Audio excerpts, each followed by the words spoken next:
Good day, guys. I was doing a video earlier regarding a 24 mil comparison. I'm doing this series of comparison to two lenses that I've used, and it's basing on my opinion, my use case, and everything. And this video is not sponsored or any way. I might be wearing a hat like this or camera below, but yeah, I'm not sponsored. These are my stuffs, and these are my videos, and I paid for them. All these shits, I paid for them. Anyway, yeah, earlier I did film with the Samyang 18 2.8, and that video was kind of soft, so I might repeat that. I don't know, we'll see how we go. Yeah, second of all,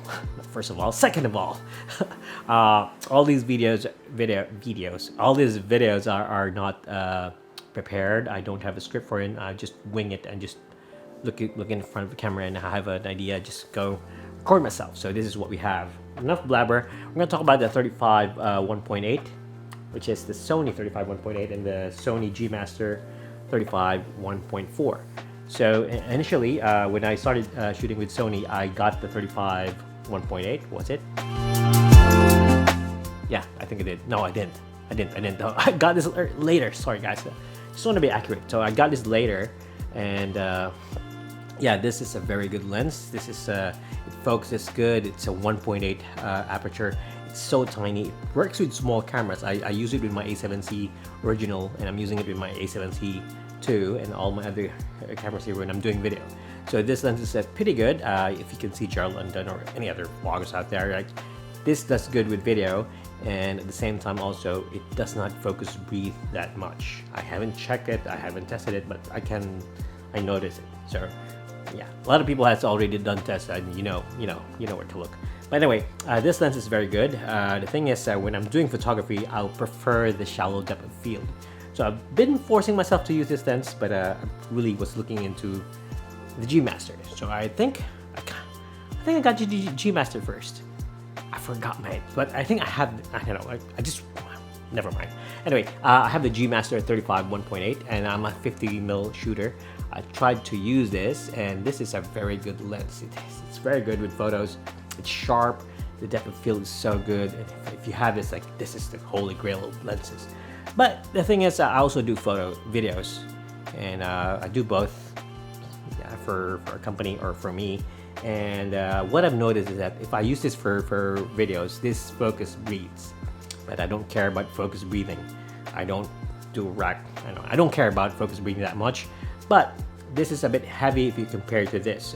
If I'm shooting and I'm doing run-and-gun weddings shooting, I prefer this one because this is light and this balance better with my cameras, and this balance good with my A7C or my A1 with mumbo jumbo, the rigs and everything.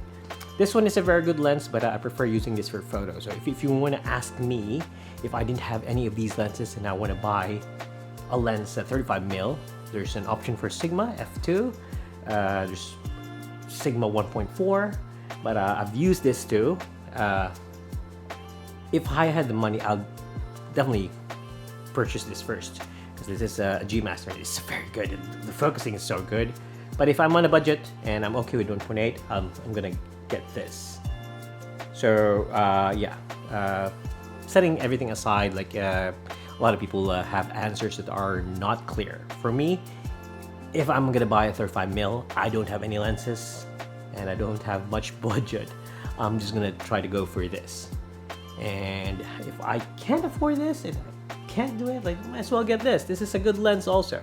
I've been using it much with my videos and everything else, so it's a very good lens. For photos, you can adjust, like, it's just need a 1.4 lens, and yeah, if you have the budget, get the better one, 1.4 one, the more expensive one, the G Master. And if you have a budget and you just want to need a 35mm, this is good enough.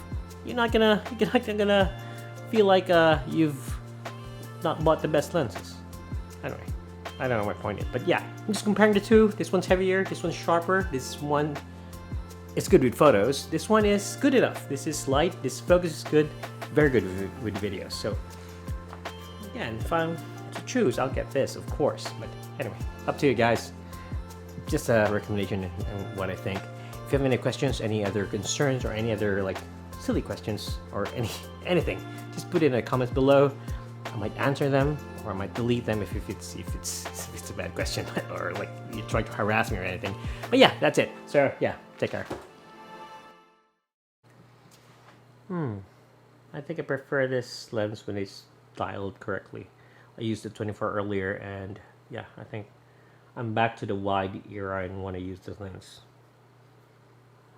Just a thought.